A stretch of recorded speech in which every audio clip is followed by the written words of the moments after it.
You know what time it is. It is time for the X-Men reading order. So let's get started.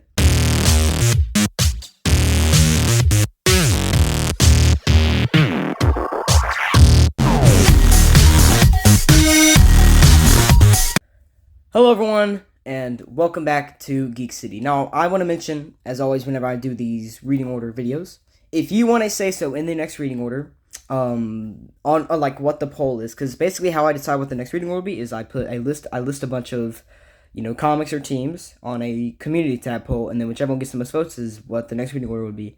If you want to say so and what will be on that poll, all you have to do is comment on this video. Every single reading order, if you comment on that video, hey, can you add blank blank blank, I assure you I will add it to the poll. Because I'm a small enough of a channel where if you comment, I reply. So every single time someone has commented, hey, can you do blank blank, I add it to the poll. So like this was one of the ones that was suggested, along with Daredevil and Nightwing. Those are all ones that have been added, so I add them to the poll. Doesn't necessarily mean they will win, but they will for sure be added to the poll. So there is a chance that will be the next reading order. So that's all you have to do. Comment on this video, hey, can you do blank blank blank?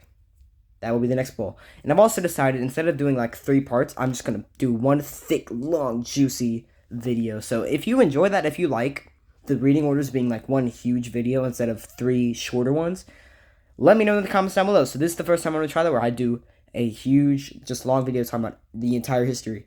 If you don't like that, let me know, and let's not waste any more. Alright, so the X-Men's really long, really complicated story starts here in X-Men by Stan Lee and Jack Kirby. Now, this is the Epic Collection. This is available in, like, omnibuses that are out of print and trade paperbacks. This is how I collect this stuff in the Epic Collections. So this is a pretty thick book here, Children of the Atom. This is Volume 1, collecting, it doesn't say. No, 1, 2, 23. Okay, so, there's a lot to say about this book. So this obviously started the X-Men, created these iconic characters, Cyclops, Professor X, the Angel, Beast, Iceman, Magneto, Jean Grey, all that came from here. Okay. Silver Age, Golden Age, sometimes even Bronze Age are kind of hit or miss for me. Sometimes they can be great, sometimes they can be really outdated. Like, I love Amazing Spider-Man, I love Incredible Hulk. Those old books are still really good. This isn't very good, objectively. And it showed because it didn't do very well. No one was really buying this book when it first came out.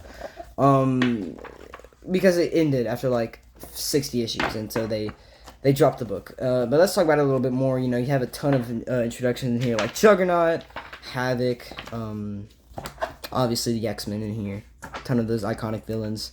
But not everybody, there's still a ton. A lot of, you might be wondering, where's Wolverine, Colossus, Storm? They'll show up later, we'll talk about that. Now, the reason they became mutants is because Stan Lee didn't feel like making origins, so he's like, we'll just say they were born like that. Well, that clearly worked out. It was a pretty smart move because it created this huge, characters. But at this time, it didn't do great. It wasn't very good, and it shows because this book did not last very long, and so it ended. And so after that, X-Men would appear in crossovers every now and then, but it was eventually modernized in this book right here. This is Uncanny X-Men Volume 1. If you're wanting to know where to start reading X-Men, I would say skip the Golden Age. Obviously, read it if you're trying to read the whole X-Men reading order. That's why it's here, obviously. But don't read those old X-Men books and be like, oh, this isn't very good, I'm not going to read more X-Men. It's not good. This is where I would suggest starting reading Uncanny X-Men Volume 1. This collects Giant Size X-Men Issue 1, the X-Men 94 through 131, and Annual 3, and then eventually they changed the name to Uncanny X-Men. This is one of my favorite X-Men omnibus, or one of my favorite omnibuses that I own. I don't want to be here for too long because I'll end up gushing about this omnibus so much. I love it. So basically, the X-Men are remodernized here, where basically Giant Size X-Men number 1 brings back the X-Men, but different. So the classic X-Men, along with Havoc and a couple others, are stuck on an island. I believe it's Krakoa. And so Cyclops has to build a new team to go rescue them. And that's where you get the iconic ones. Colossus, Nightcrawler, Banshee, Storm, Wolverine, and a couple others. One of them dies in the first issue, which we're not going to talk about right here. But this is, obviously, again, this is really where X-Men starts for me and for a lot of people. And then after this annual ends, some of the classic X-Men stay. And then some of them are like, yeah, I don't really want to do this anymore. So Cyclops and Jean Grey, you know, they stay on for, you know, a lot longer. But Iceman, you know, Beast for a little bit, you know, Angel, they say they'll come back and forth. Don't worry, we'll talk about that. But yeah, there's some iconic stories in here. It's such a great book. So let's talk about some of the great stories in here. Oh, we have this. Okay, right here. Let me find this. Issue. One of my favorite arcs. That's like, it's a couple issues. It's a really good arc. So it's 98 through 101. So basically, it starts with the Sentinels, and they take some of the X-Men and put them in space. And this is where we get introduced to the Phoenix, because in the Death Star Rising, or Death, whatever, yeah. And so in issue 100, they battle like the OG team, and that's when we get Phoenix. So 98 through 101 is a really cool little small arc there. I really enjoy that, and that gives us the Phoenix. But there's a lot of other iconic stories in here with like the return of Magneto and Havoc. And there's another great story in here towards the end. This whole omnibus is great. Really, it's so good. And this is Chris Claremont. This is where his run starts to Chris Claremont and John Byrne, who give us... If Chris Claremont and John Byrne never took on X-Men, X-Men would not be as popular. I feel like that's my statement on that, is so many iconic stories are because of them. And we'll talk about that again, obviously, later on. So, towards the end of this book, half of the Dark Phoenix saga is collected in here. The first half. Basically, this has all of these Sebastian Shaw stuff and the Emma Frost, where they, you know, capture the Phoenix, Dark Phoenix, and Kitty Pryde and Dazzler are introduced. The Dark Phoenix saga is great. I love that book, and I hate that the movies have never been able to adapt it. I love this book. This is so good. And so this has half of the Dark Phoenix saga.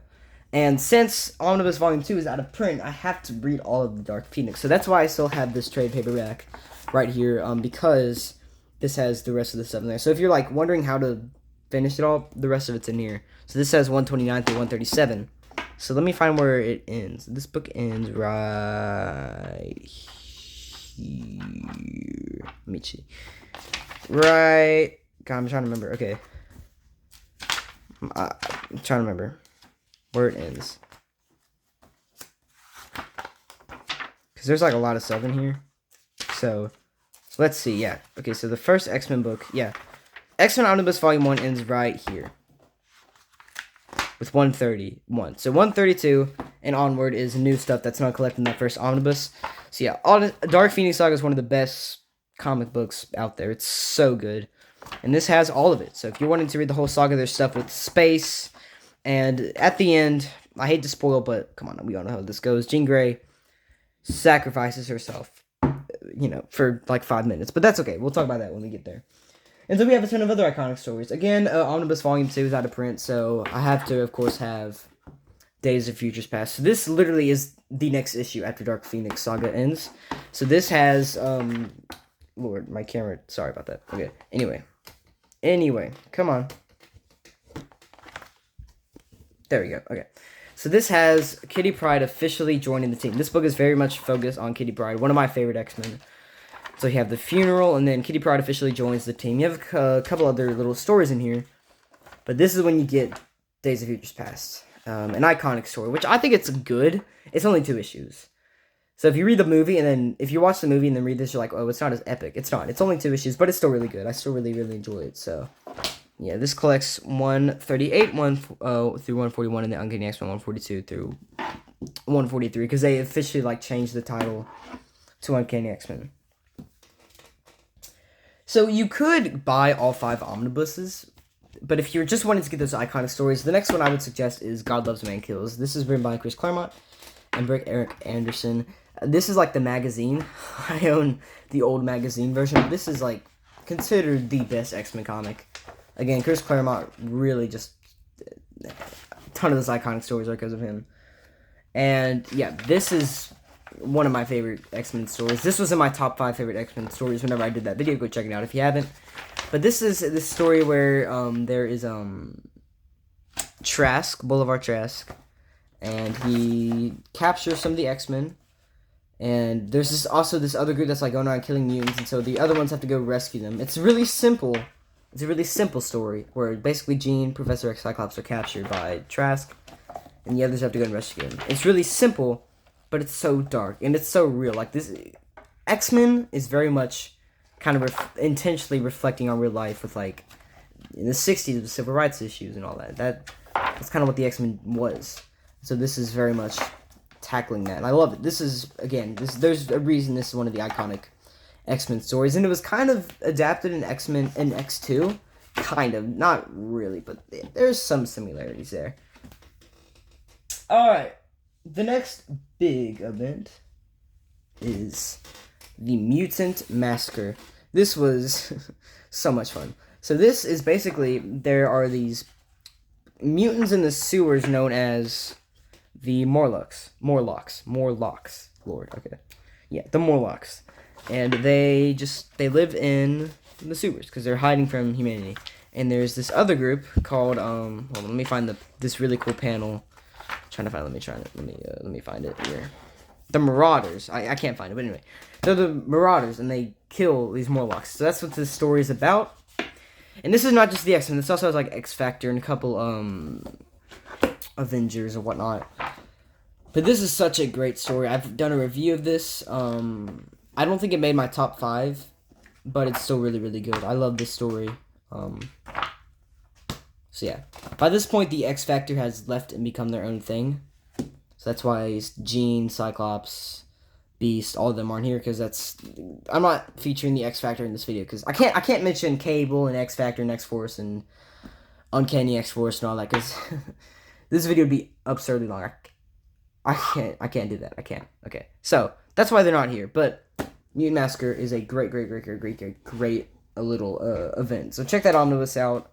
And read it if you haven't. Alright, and then this is when we start to get into the 90s. We have a new era beginning, and that is with Chris Claremont and Jim Lee. So this is XMen Omnibus Volume 1 by Chris Claremont and Jim Lee. And this has a ton of first appearances in here with Jubilee, Gambit, all that's featured in here. You have some Omega Red stuff in here. A lot of really fun stories. This was featured in Deadpool Wolverine just recently. And you have this Savage Land in here. This omnibus has some good stuff. There's some boring stuff in here, I can't lie. But this also has some really cool stuff with, again, like the Savage Land and Gambit appearing in here. And Jubilee. All that's in here. So there's Gambit's first appearance. Obviously, you know, iconic.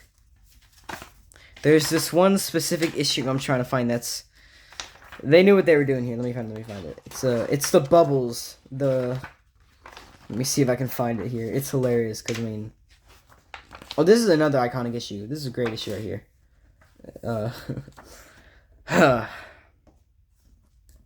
Rogue. What a great... Rogue has a great, you know, plot. But anyway... Yeah, this is a great omnibus. You know, some people don't like it because of just it's kind of, there's some boring stuff in here.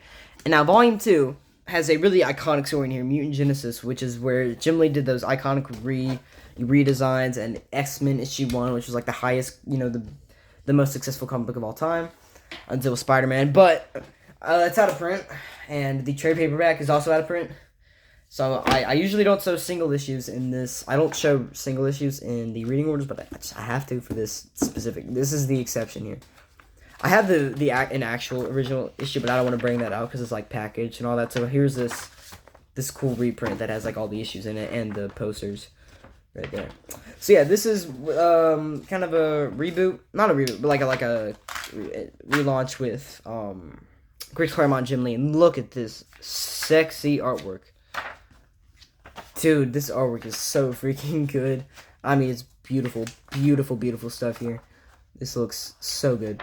And it was like Mutant Genesis lasted 3 issues. And then Chris Claremont leaves. His run that he's been doing for like forever ends. He'll come back eventually with like Extreme X-Men, which we're not going to talk about Extreme X-Men because I can't talk about all the different, you know, spin-offs like I mentioned earlier because there's so many. So that leads us into the next big event, which is X-Men Fatal Attractions. There's a ton of artists on here. This is also kind of a Wolverine story. So, like, if I ever did a Wolverine reading order, which, hey, maybe the next poll. If I ever did a Wolverine reading order, this would be on there, even though it's X-Men. So this was roughly adapted in X-Men 97, and this is basically where Magneto's had enough. He kind of goes crazy. And he, does something to Wolverine. I don't want to spoil, but at the same time, most people know where we're going here, and I feel like it's very important to talk about. But basically, Magneto rips the adamantium out of Wolverine, and so it's gruesome. It's awful. It's ugh. But it's such a good. This is a really fun story. Very 90s, but this is an iconic story that everybody needs to read. And so these next two books are part of Age of Apocalypse. So we have Age of Apocalypse Prelude and then the actual Age of Apocalypse. So let's talk about this here. So this has Legion Quest in it, which basically Legion is a character who is somehow related to Professor X. You can figure that out for yourself. And he wants to kill Magneto. He wants to go back in time and kill Magneto because he thinks it would make Professor X's life better. And I hate to spoil, but I kind of have to. So here's, in some of this, there's some double dipping in here. I hate to spoil, but I have to. Basically, Legion means to kill Magneto, but he accidentally kills Professor X, which is shown on this cover right here. And that kind of changes up the timeline. So that leads us into this timeline right here, Age of Apocalypse, where basically this is an alternate timeline. An apocalyptic time where apocalypse is kind of ruled over the world, and so the status quo has changed. Where Magneto's leading the X-Men, and he has kids with Rogue, and some X-Men are evil, and there's stuff with Mr. Sinister, and this is a really 90s story. I wasn't a huge fan of it. I like the idea, I like the concept. It's just, I don't know. This is a little too 90s for me. I don't know what that exactly means, but it's just, I enjoyed some of it. I didn't want to get all the volumes for this, because, like, you know, if you may enjoy it, though, because a lot of people love this story.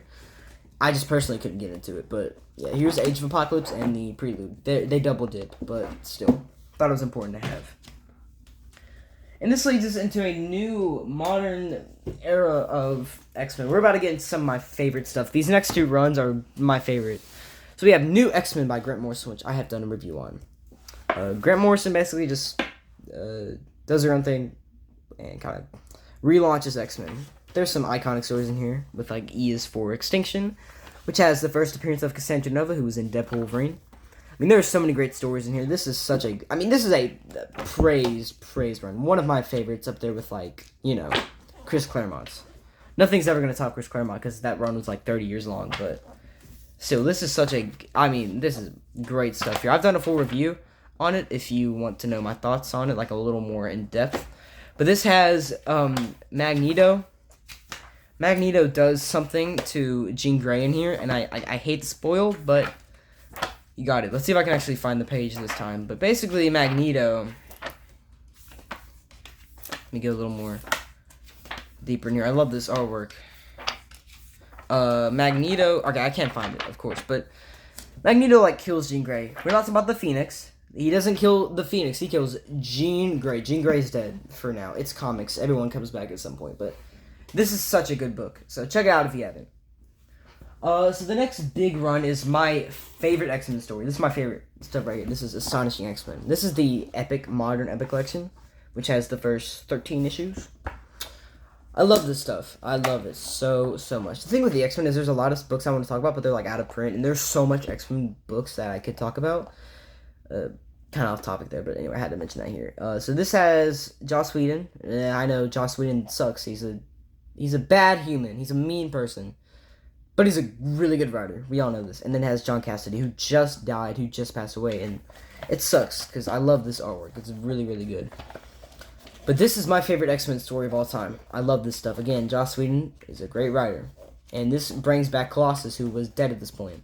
And, again, I can't talk about every single X-Men book out there, because there's a bajillion of them, and he dies in, like, one of the events, and there's a lot.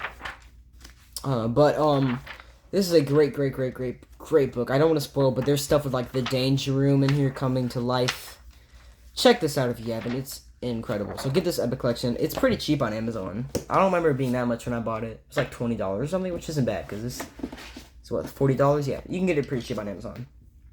So now we're getting into the more modern stuff, and this book is technically not the main X-Men line. It's not Uncanny XMen or whatever the main book is, but I had to sneak it in here because this is one of my favorite comics.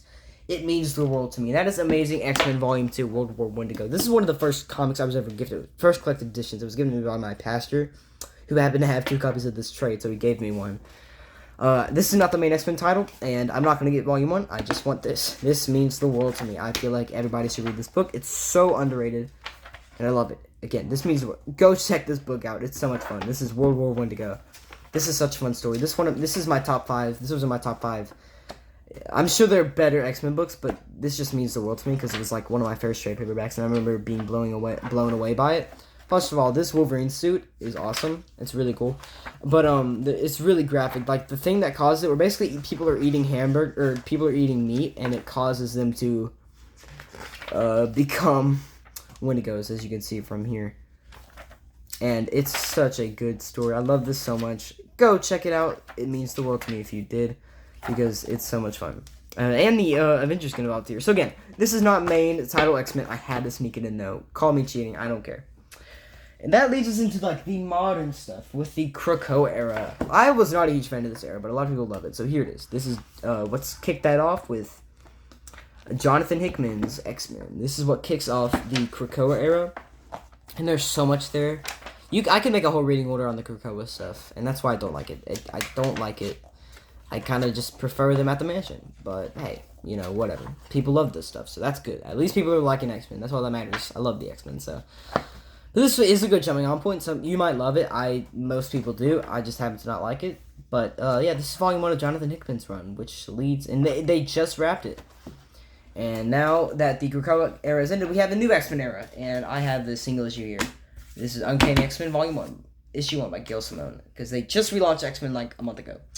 So this is Uncanny XMen, so I thought I'd mention this. This is out in comic shops now, so that's it. That's the entire X-Men reading order. If you enjoyed this, I would really appreciate it if you gave this video a like, subscribe, turn on notifications, and again, if you want to say so in the next reading order poll, just comment in this video, and bam, it's done. So if you guys enjoyed, and as always, stay geeky.